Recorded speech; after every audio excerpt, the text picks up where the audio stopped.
画一个什么型的呢？画一个绣球。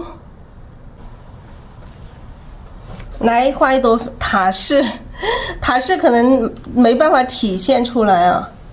太阳啊，有家人说太阳，太阳也可以啊，画一个太阳也行啊，塔式。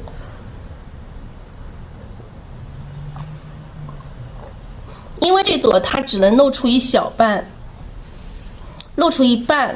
画塔式的话，下面根本就看不见啊，下面的基本上就遮挡了，看不到了。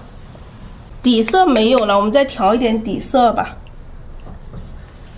好，现在调一点底色吧，底色没有了，再加一点底色，亲爱的家人们，绣球，对我也觉得绣球会更好一点，因为这里它看不到整朵花，亲爱的家人们，就看得到一点点啊，看得到一半，一半露出来一半的。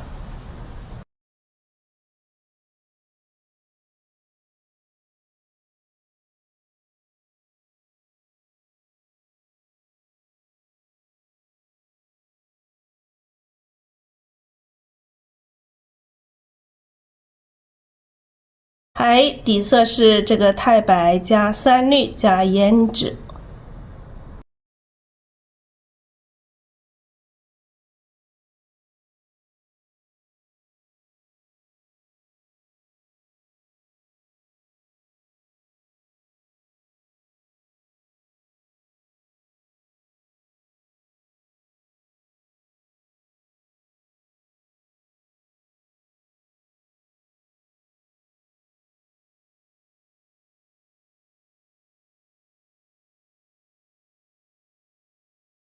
好，三绿啊，三绿胭脂，再加一点点水，加一点水调稀一点啊。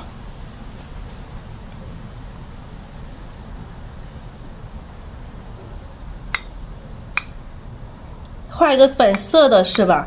我们就不加颜色了，就还是用这些颜色来画，还是用这些颜色来画，直接用这个朱砂，直接调这个朱砂。来画一个随意画，可以画一个看得到花心的。好，来调朱砂，调一点曙红。好，笔上水分太大了，水分太大了，你就把纸巾吸掉一点点水分啊，水分不要太大了，然后调一点赭石。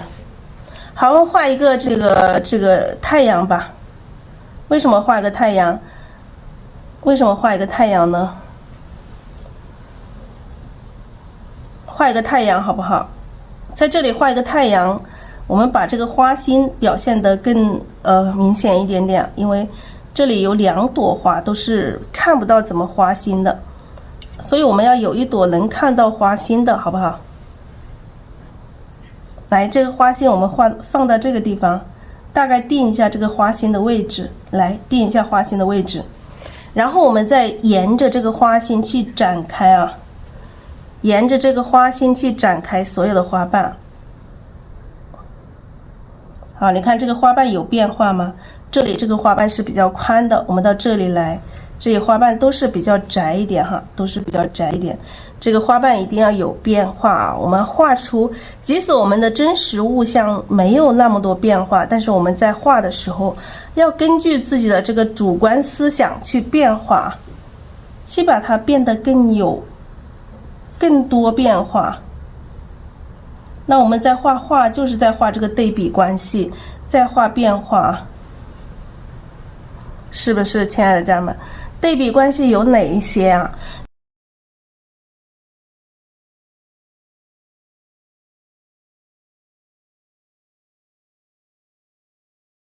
一朵花有哪一些对比关系啊？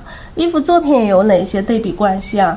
对比关系就是这个画画的一个法则关系啊。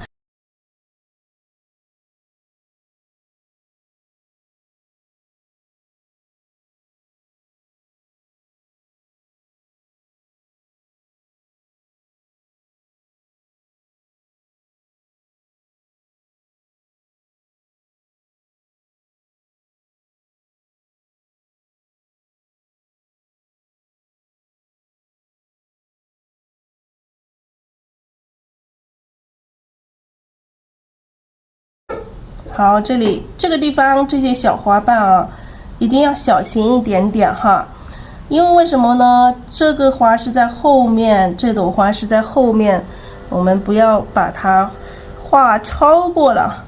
好，这些花瓣让它有一点小的碎花瓣的感觉，然后有一些花瓣让它垂过来，翻展过来啊，从这边翻展过来的这种感觉。明白吗？哈，翻展过来的这种感觉，颜色一定要调均匀哈，颜色调均匀才是画好这一朵花的这个关键啊。好，我们的笔上现在干了，我们来补充一点底色。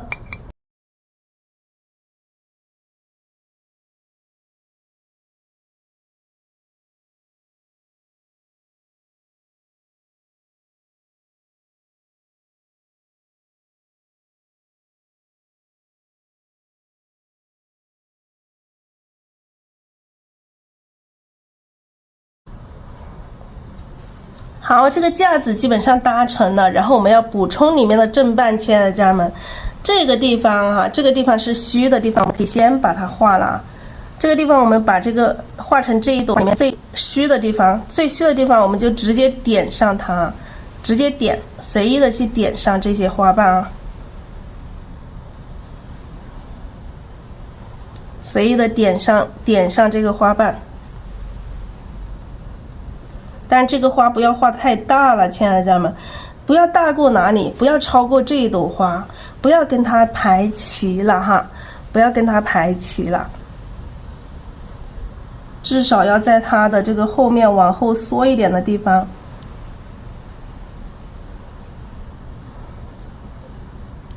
好，这些地方要特别小心一点点的去画，因为它是在跟这前面一朵花有一点点重叠的时候也不要把前面一朵花给盖住了。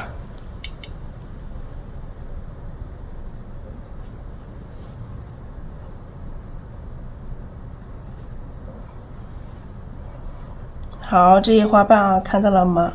我们再来，这个是一个花里面的虚的一部分啊。虚的一部分就这么点出来了，就这么点就出来了。好，这朵花不是特别大，也不要特别大，特别大的话它就超出这朵花了，它就没有这个对，就齐了。好，我们把这边的这个正半补上，亲爱的家人们，现在笔上有点干。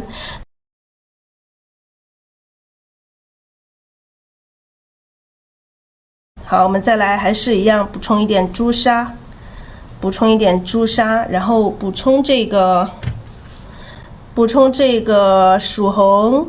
那现在我们的曙红可以调多一点，亲爱的家人们，曙红调多一点啊，可以加一点焦茶。曙红不够的时候，不够深的时候，我们加一点焦茶，来补充这里面的哈，这个缺口里面的正半。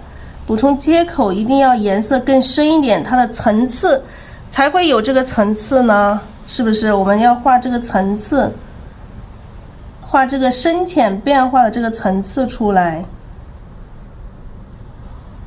来，你看这样子，把深的一加，它这个花瓣的层次是不是就有了？有没有？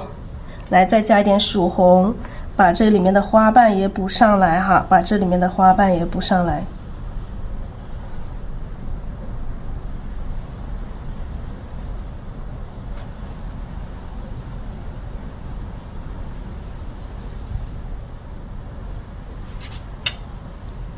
好，补充一点曙红，然后补充一点这个焦茶，这一块也是一样哈，这一块里面还有一些缺口里面的正半深的颜色，我们要去补上这个正半啊，补上这个深的颜色。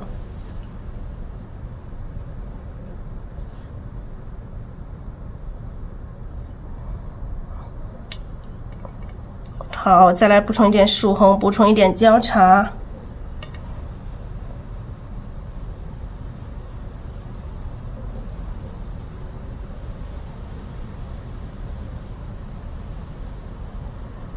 好，这些地方都要小心一点哈。这个是前面一朵花和后面一朵花的这个相交接的地方啊，这些地方要小心一点。好，这些缺口里面都补上这个花瓣。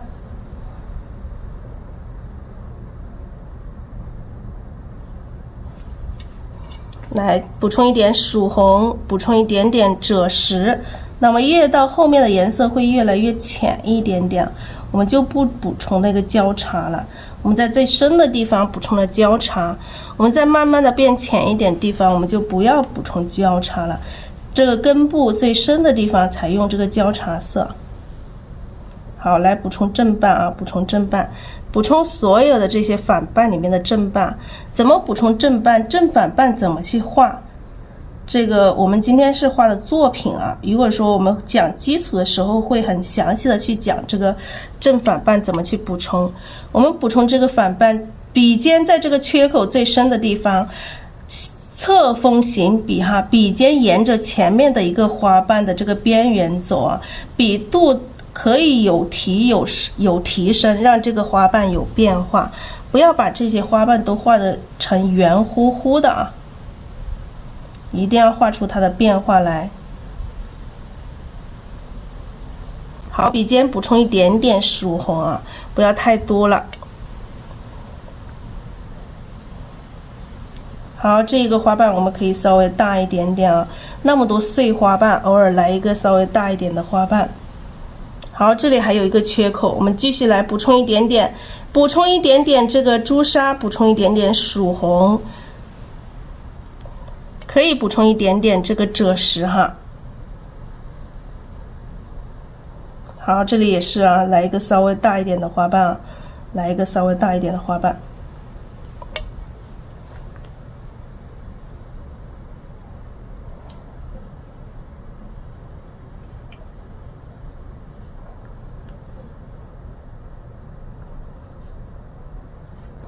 好，这个花的话，基本上它的形已经成了。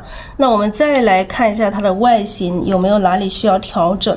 那这里的花瓣感觉有一点平，我们把这个花瓣加大一点哈，把这个花瓣加大，把这个花瓣再整一下啊，让它整一下，让它有整有碎。来，再补充一点底色，再看一下哪里需要去调整。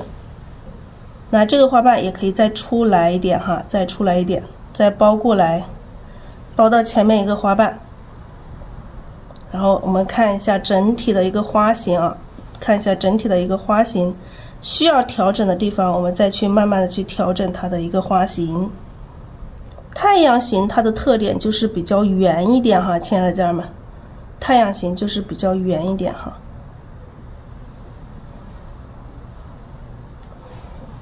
好，这边就是虚的，虚的这个地方也可以来一点点这个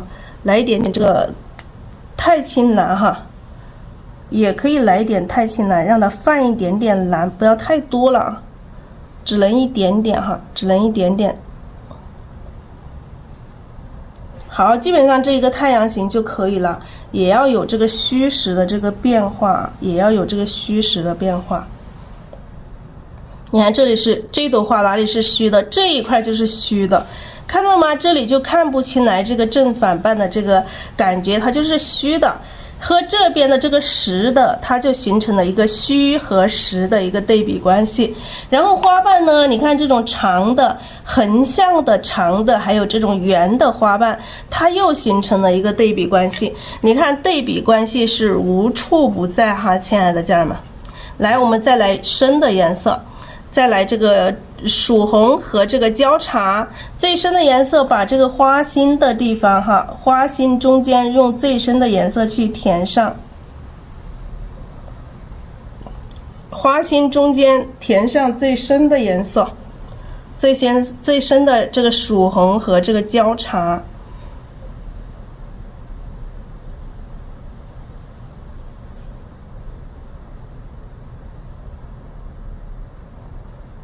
好，这个圈圈这里转一圈啊，让它平均。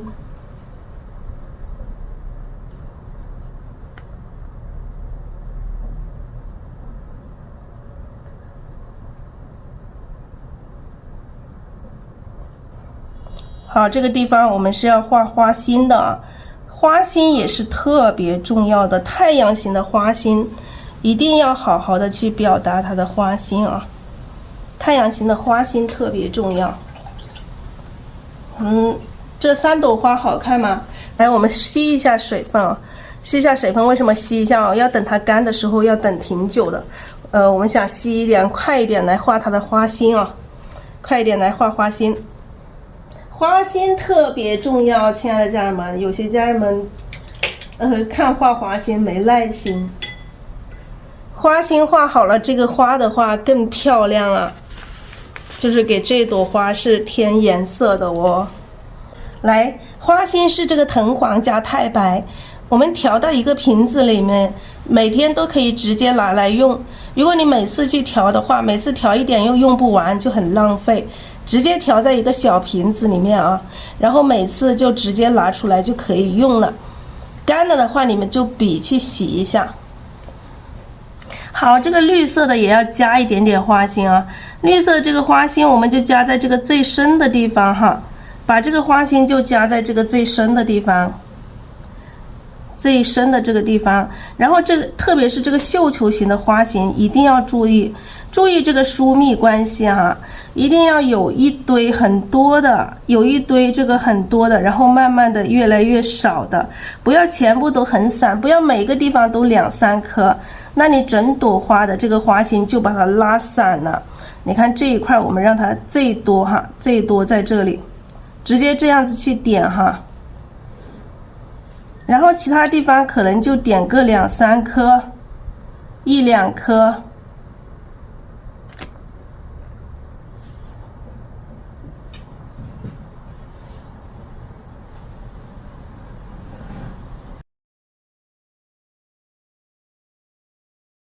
来这里上面再点1颗，这里点1颗。好，这个花心基本上就行了，这里点上2颗。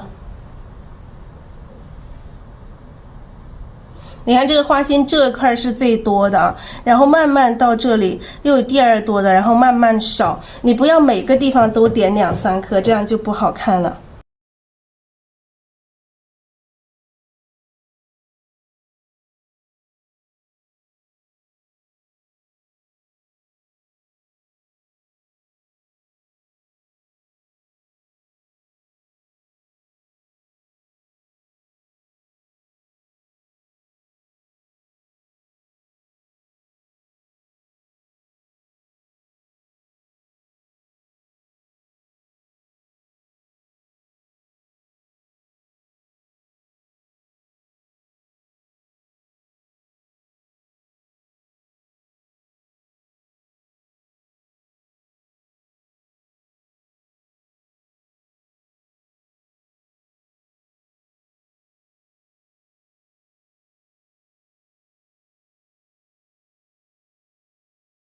好，我们来画这一朵花心，把镜头拉近一点点啊，把镜头拉近一点，看一下这朵太阳型的花心特别重要。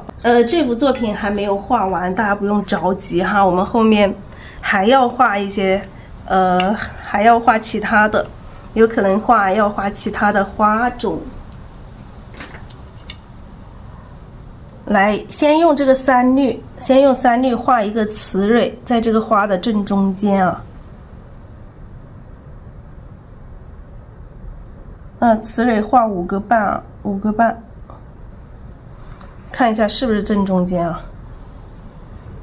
是正中间吗？应该好像是，好像是啊，好像是正中间。然后用一点点这个胭脂。不用胭脂的话，用这个盘子里的深一点的颜色都可以。好，我们来画花心啊，花心特别重要啊，亲爱的家人们。这个包菜型的花心，它的花心也要沿着这个花的这个姿态去走啊。那这里我们先分5组啊，1组、2组、3组、4组、5组。平均分配5组，我们先点5个点，然后我们的一组一组的来画。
好，这个花心一定要有姿态啊！花心的姿态，它代表这个花的姿态，花的姿态好看，你的花心也要好看，那你整朵花的呈现的这个效果就是不一样，知道吗，亲爱的家人们？好，我们扫一点点花丝出来。那花心你要沿着这个花的姿态，你看你的花是有一点往这里翻展过来哈。从左边往右边翻一点过来，那我们的这个花心也要朝着它这个势，朝着它的这个势往这里翻一点过来。那我们今天其实已经画了3种花型了，亲爱的家人们。好，这3朵花，3种花型。好，3朵花，我们看一下下一朵再画一个什么呢？下一朵再画一点什么？先画叶子吧，先加叶子，再不画叶子，这个叶子就没地方画了，全是花了，全是花，没叶子了。来，先画一些叶子啊，先画一些叶子，先组织一些叶子，然后我们再来加花，再来叶下面后面我们再需要加花的地方，我们再来加，好不好？先来画一些叶子。这一幅的话，画什么颜色的叶子呢？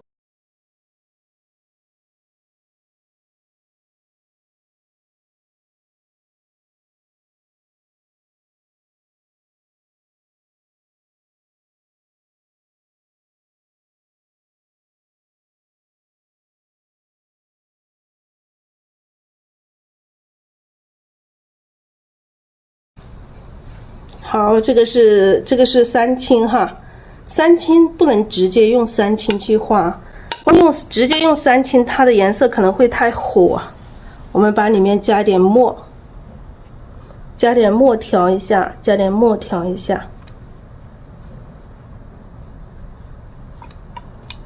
好，墨太少了，我们再加一点。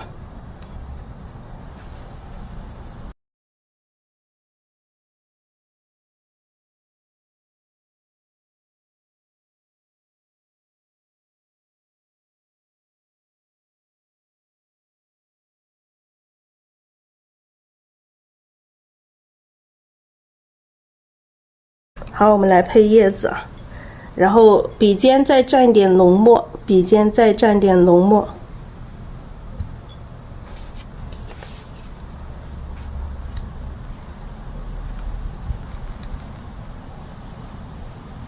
中间一笔大，两边各一边一笔小啊。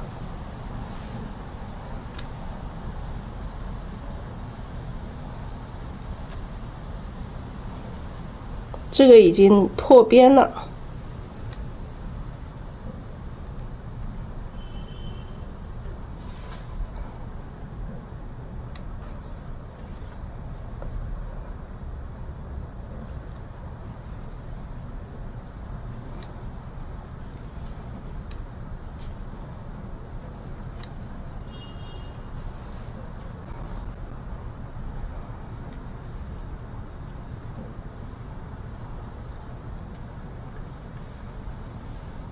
好，蘸点墨。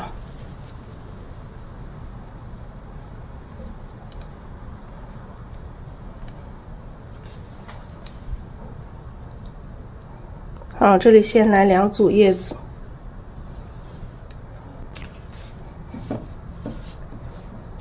好，这边看一下这个叶子要怎么来。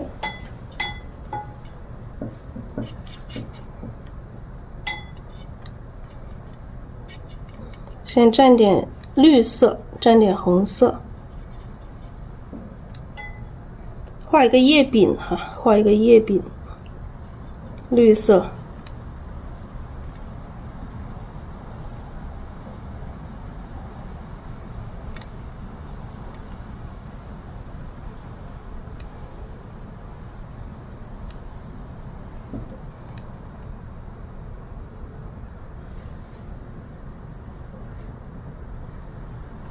啊，这个叶柄的颜色稍微有一点红啊，因为懒得去调色，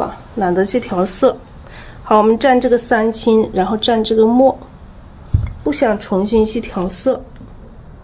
好像跳的有点高哎，有高就高吧。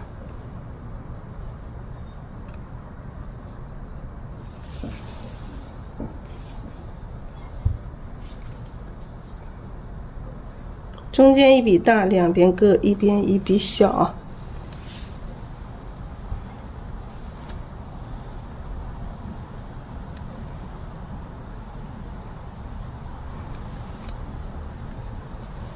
好，这一组叶子跳出来，来有跳出来的，我们中间也要再加一下。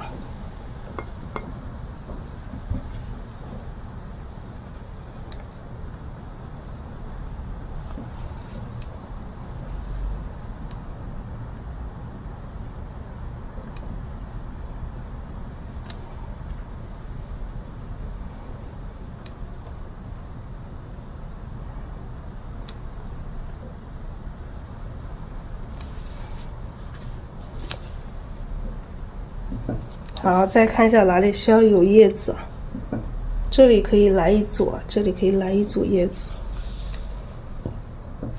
哇，感觉这个花的话已经很大了，下一个瓶子都没地方画了呢。这个叶子已经画得很高了，下面如果还想画一个瓶子的话。好，再蘸一点这个刚刚调的这个三青，蘸一点墨，这个下面画一组啊，中间一笔大，两边各一边一笔小。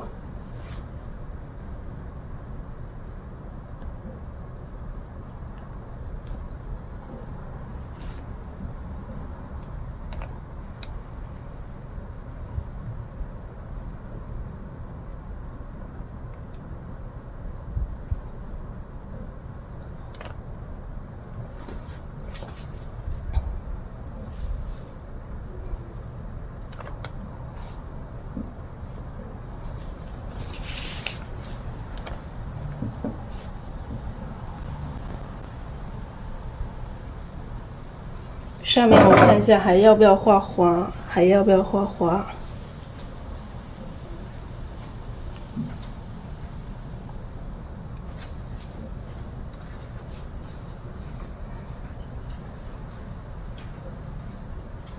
这里可以画一些其他的东西啊，其他的叶子，它是一个这个装饰的东西的话，就可以加上一些其他的叶子。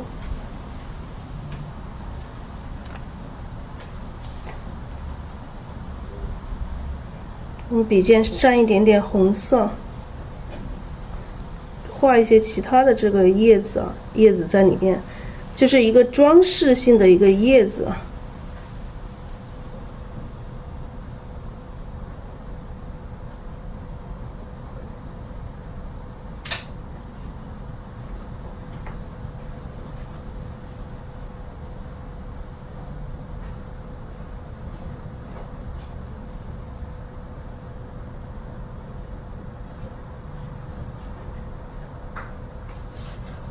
好，这个叶子的话，它是可能是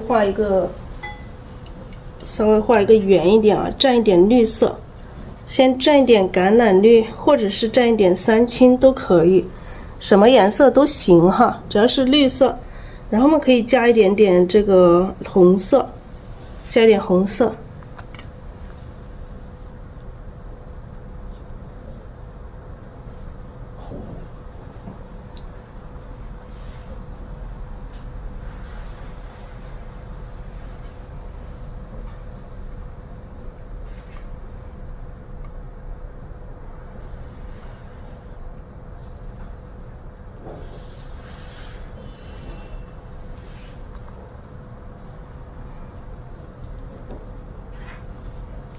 两片这样组成的这种叶子，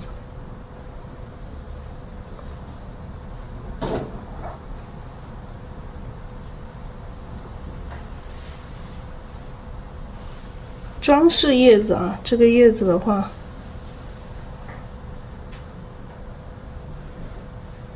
好，用一点这个三青，蘸一点这个红色，红色可以是这个曙红。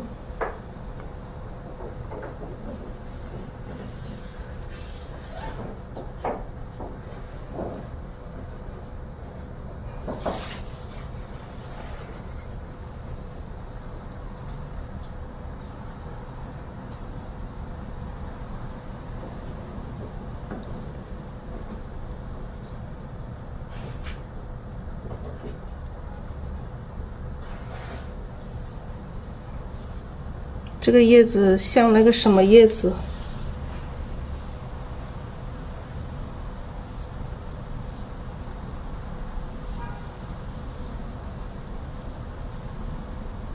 像什么叶子呢？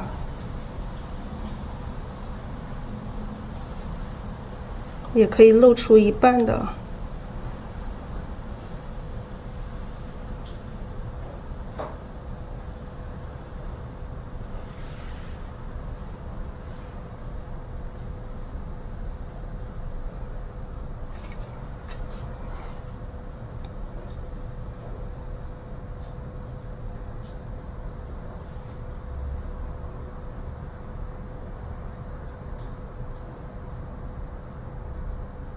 好，这里面可以加多一点点。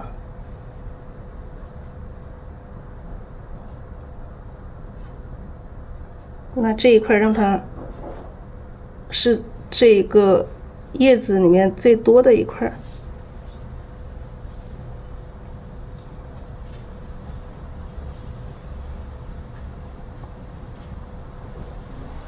多的地方就让它很密。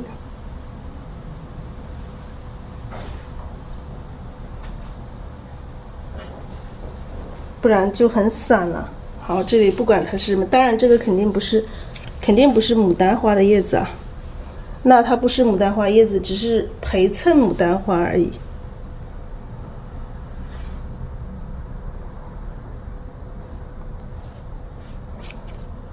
只是陪衬牡丹花，插花的没，因为我们这是瓶子，瓶子当然就是插的嘛，花是插进去的。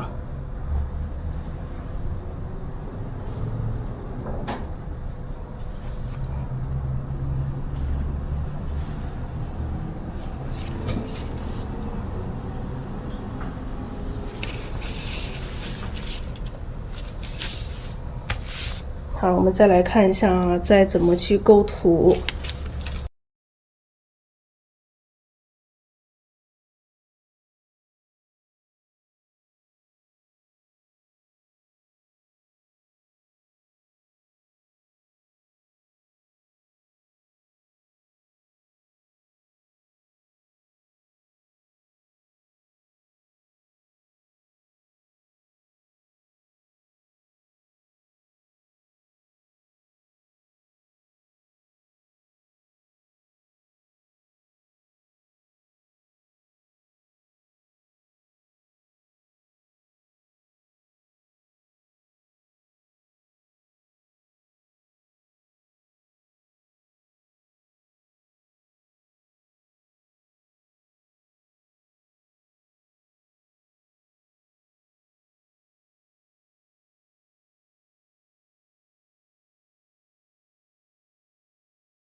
哦，应该我今天是有一点画错了，真的家人们，今天这个花画上了，花画上了，应该把瓶子画下一点，把瓶子应该画下一点点啊。这个瓶子，我现在看整体，我感觉瓶子上了，我难怪我说上面才画剩下这么一点点，我在上面再画花的话，这个叶子已经升上来，感觉不太好看一样的。原来是这样子啊，原来是我们的这个瓶子，我现在才发现这个瓶子画上了。瓶子画上了，我们就这个后面这个瓶子可能看一下啊，后面这个瓶子可能就伸一点线出去啊，可能就伸一点线出去，不需要画其他东西了。这个瓶子就画这么高就行了，画这么高，画到这里来。不画瓶子了，那就要想一下呀，这就要想一下画什么，是吧？这个要思考一下啊，要思考一下画什么好啊，要思考一下。就是画瓶子也没关系啊，它当一个背景，瓶子可以只当一个背景，这个瓶子不一定要放东西，它可能就是我们的这幅画里面的一个背景，知道吗，亲爱的家人们？它可能就是这幅画里面的一个背景。我们之前是想的这个瓶子里面还有其他东西，那么现在我们可以把瓶子当背景。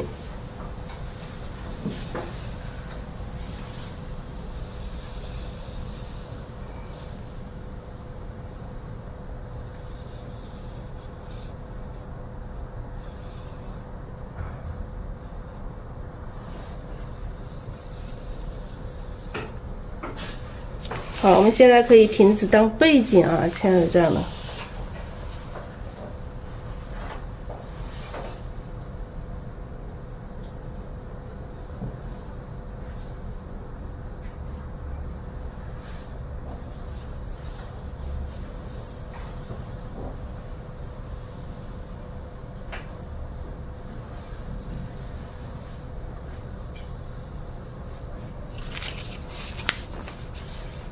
它当背景也可以啊，它不一定说瓶子里面一定是要有东西的，有可能瓶子里面啥也没有，有可能就一个空瓶子，有可能长出一点点什么。瓶子里还可以长什么嘞？不要太多东西的时候，就是线条型的。线条型的还可以长什么？你们想象一下啊，线条型的东西，有什么植物它是线条型的？我们这个画面上现在只缺线条，不缺其他的东西，缺的就是线条线。观音草、孔雀毛，诶，孔雀毛可以，羽毛可以，柳枝、梅花。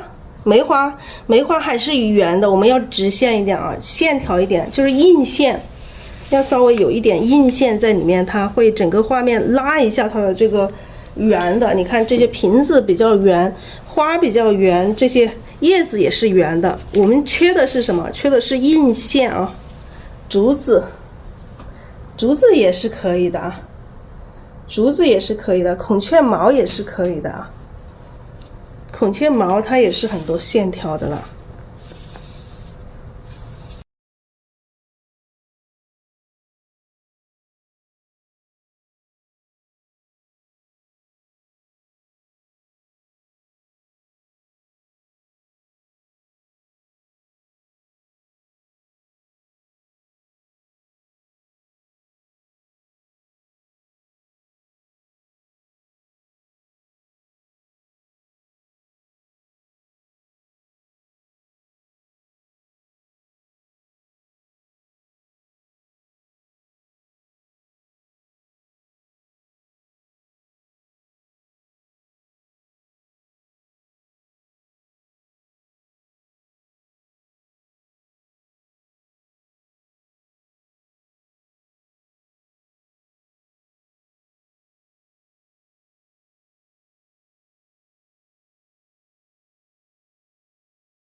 所以这个瓶子的话，诶，我这里已经把这个线条给画上去了，这里再掉下来一朵花也可以的，这里在瓶子后面掉一朵花是可以的。我想把这里再画一朵花，不知道能不能遮住这个线条啊。好，大家好，我们首先先把这幅作品给录完哈。这幅作品的话，感觉这3朵花还是少了一点，感觉它没有这个墙后的层次。这后面应该再加一些花，不应该加这个黑色的叶子。我们看一下后面能不能把这个花加上去。来一点点红色，胭脂啊什么的，这些朱砂之类的这些红色，就还是花花的这些颜色啊，前面画花的这些颜色都可以，红色系都可以啊，看能不能加一点点进来，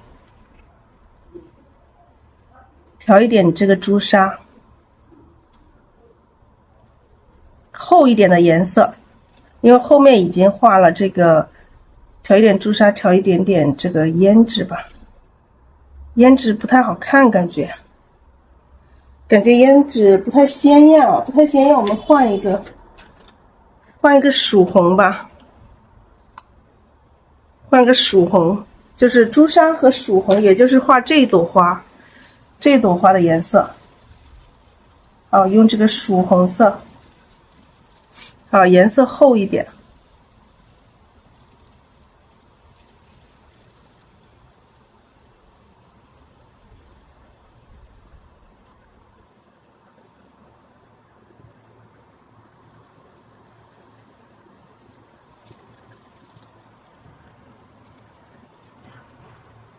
好，让感觉这后面还有一朵花。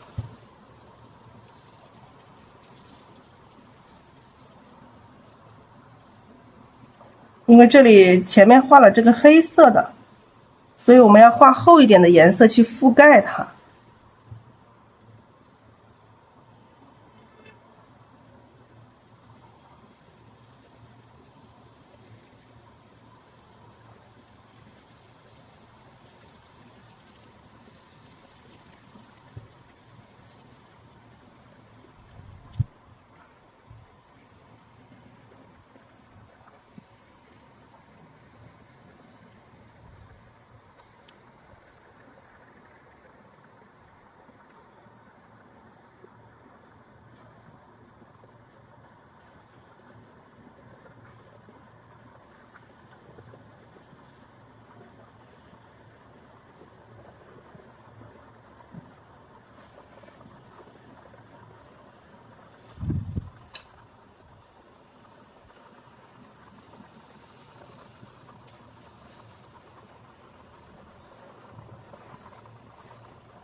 好，这些后面缝隙里面都可以加一点点黑，加一点这个红色。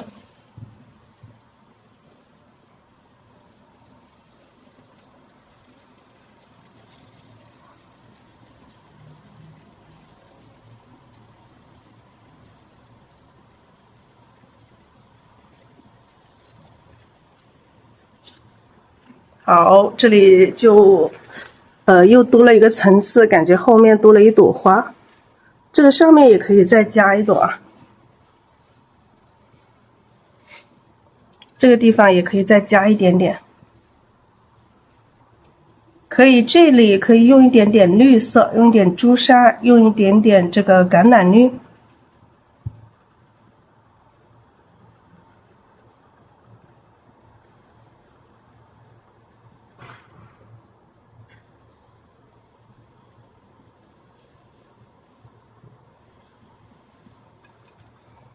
好，用一点朱砂，用一点橄榄绿。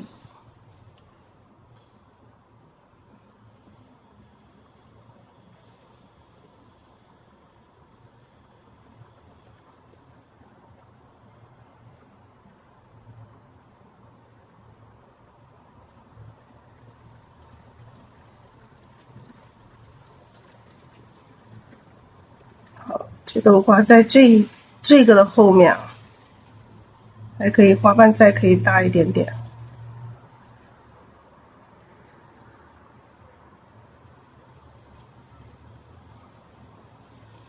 好，这样子层次又多了一点点啊，又多了一个层次，这个花显得更多一点点。这样子整个画面更丰富了一些。然后的话，这个地方再加一朵，这个下面这里再加一朵，让它跟上面和下面呼应一下。因为为什么呢？因为这个瓶子我们没有办法画花，这个瓶子画的太高了，上面剩下的位置太小了。如果这个瓶子里面能画花的话，我们再画一点其他的花跟这个花呼应，它就有这个对比关系了。但是没办法画，所以我们只能选择在下面，在这个地方加一朵，在这前面这个瓶子和后面这个瓶子中间加一朵啊。前面的瓶子和后面的瓶子中间加一朵。来，这个颜色的话，我们还是可以画一个这个绿色，偏绿色的。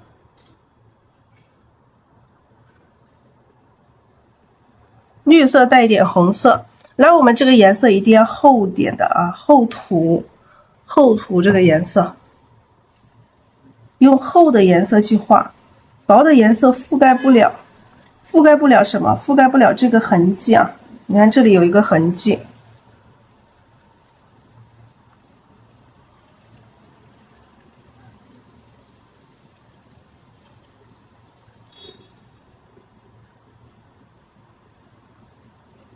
来画一个比较小一点的。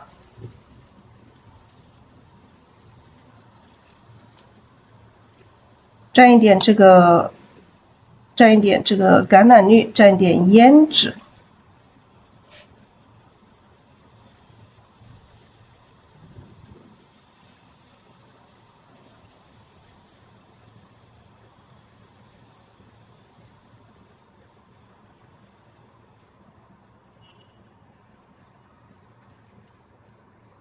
好，蘸点橄榄绿，蘸一点胭脂。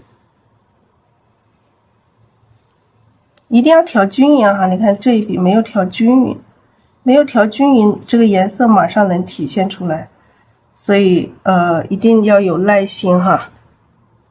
你看这一笔刚刚没有调均匀，这个花瓣始终显得没那么滋润。好，这个笔上干了，我们再加一点底色，还是调这个橄榄绿和这个胭脂。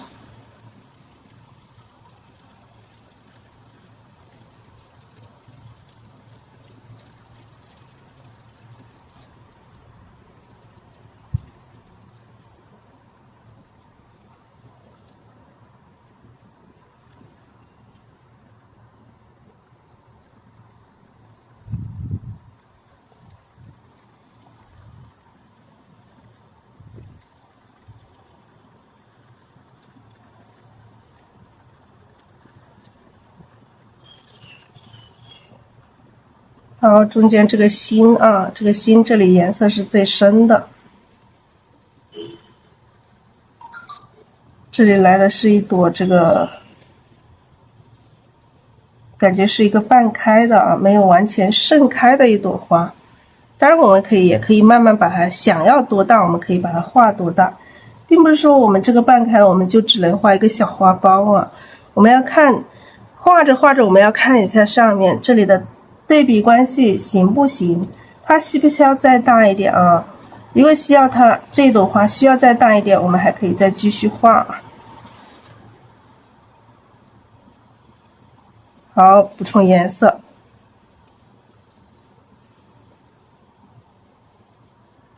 好，这里来一个稍微大一点的花瓣啊，让它包过来，包到前面这一个花瓣过来。再来补充一点底色。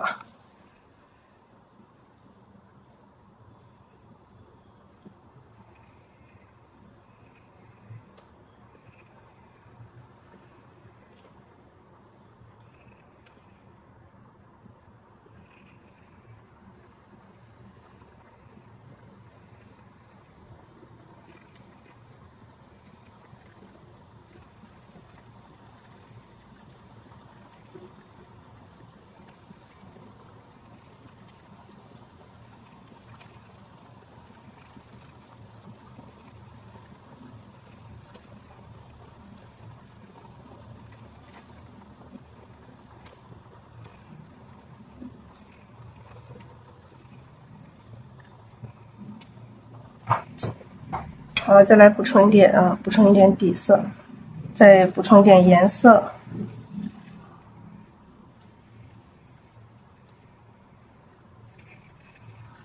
好，这里来一个大的花瓣。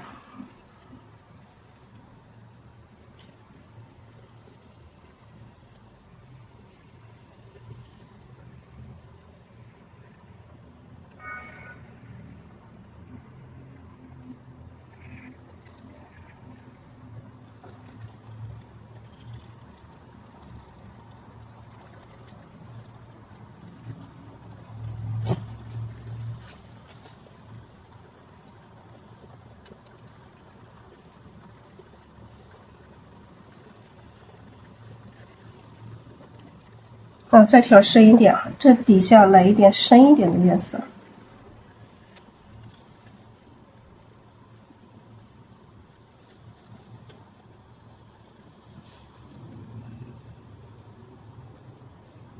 颜色这里是很厚的颜色。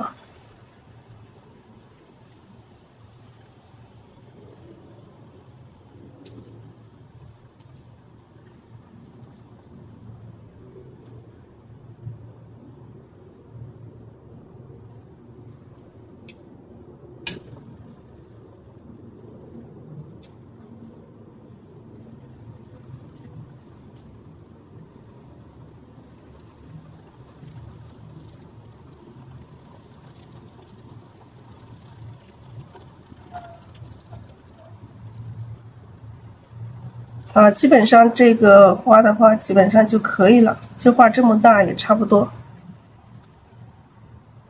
需要再延伸也可以再延伸一点点。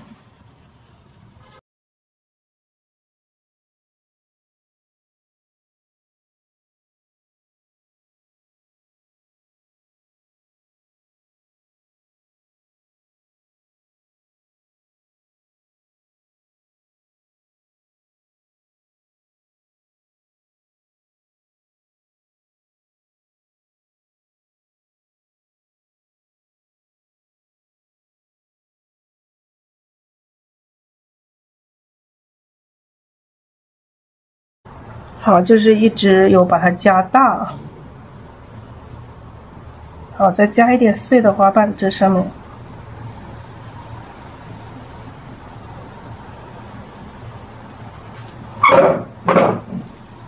好，差不多这样子，后面露出一朵花，露出这朵花的颜色也是不是很深。然后我们再看一下这个瓶子搭配什么颜色。瓶子的话，我们要好好想一下，好好想一下，思考一下什么颜色。瓶子这个底先画上，然后底下我们也来一些这个掉落下的花瓣。比如说这里。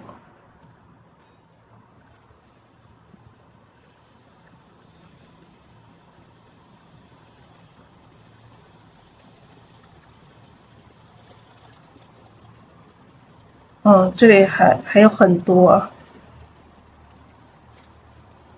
掉落下的花瓣，很密。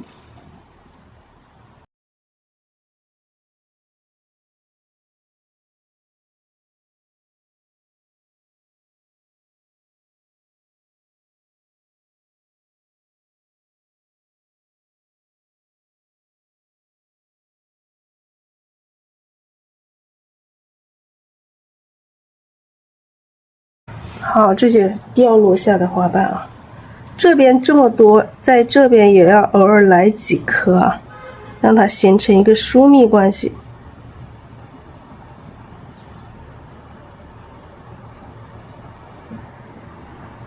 好，这边有绿的，这里也加一点绿色的，因为上面有绿花也有红花，那这个掉落下的花瓣也要有红的，有绿的。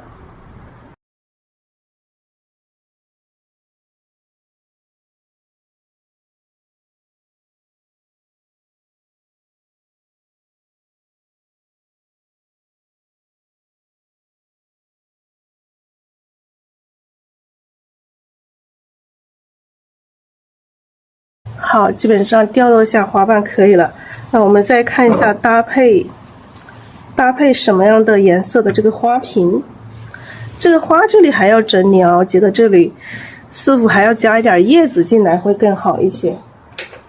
所以这个最后面调整这个整体的这个花型也是特别重要，调整整个画面。那画面有的时候不是说一次性我们就把它画得非常好，后面是需要慢慢去调整的。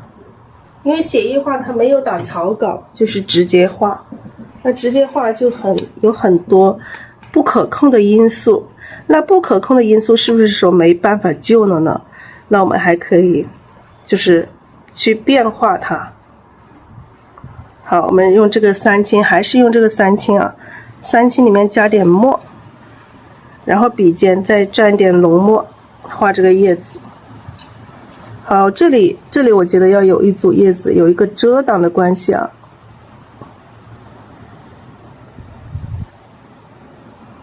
这里来一组叶子啊，要画厚一点，否则遮不住啊，要厚一点。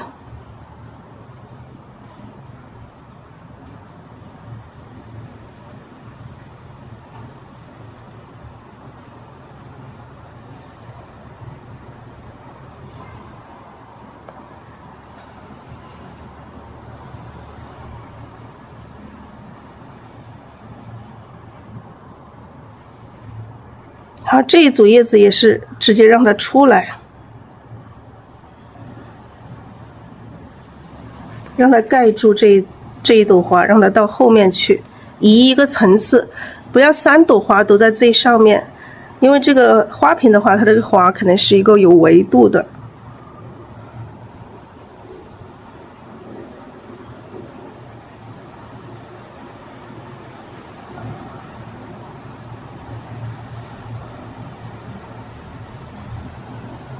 好，这里面也加一些叶子。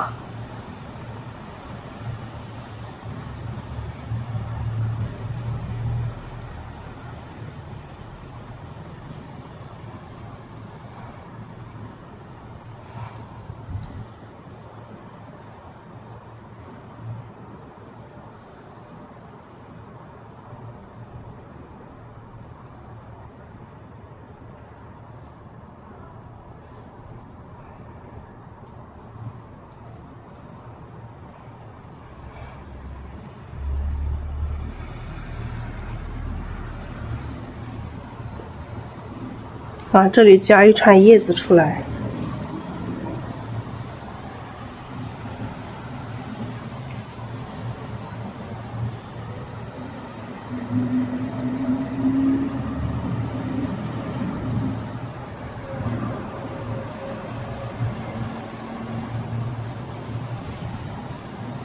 对，这一组叶子也是一样的，勾一下叶茎。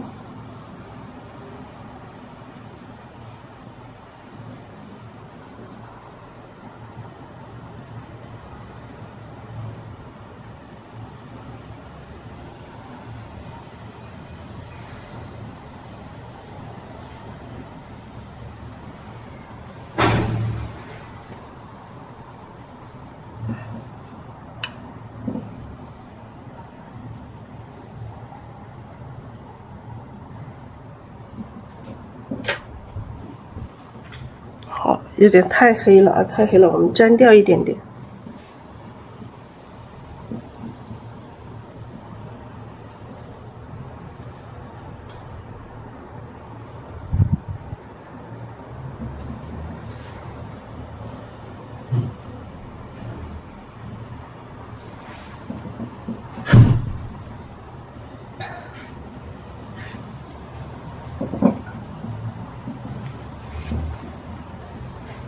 好，这个后面再来一组。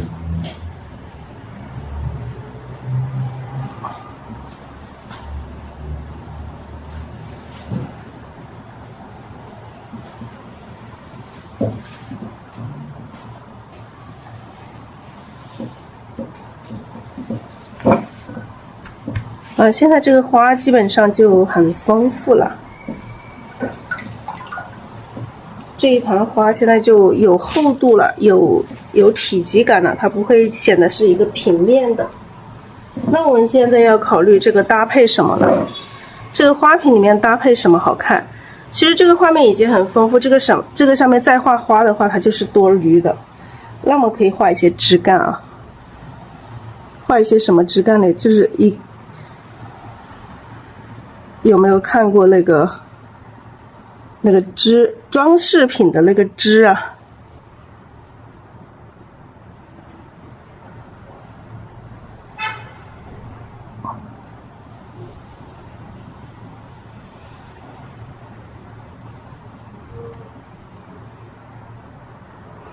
装饰品的这个枝。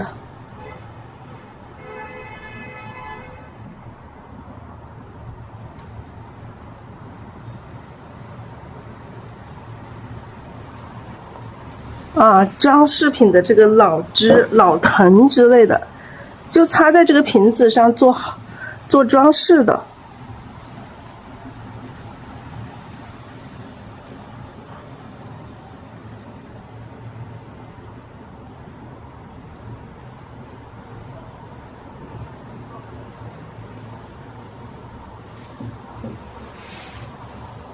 这样子，这个画面就有线条了哈。这个枝它不是牡丹枝啊，我们不管它是什么藤，反正它就是一个藤类的，就是我们家里有的时候放的那个摆饰品呢，它插了几根这个老藤在这里做装饰，所以就这样简简单单的就可以了。简简单单的可能会更好一点。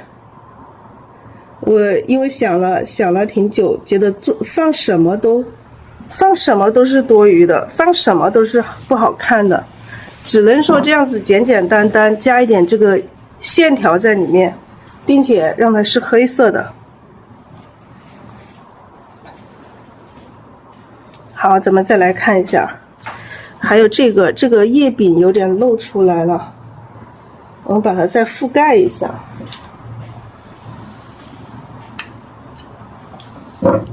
刚刚画叶子的时候就应该把它覆盖啊。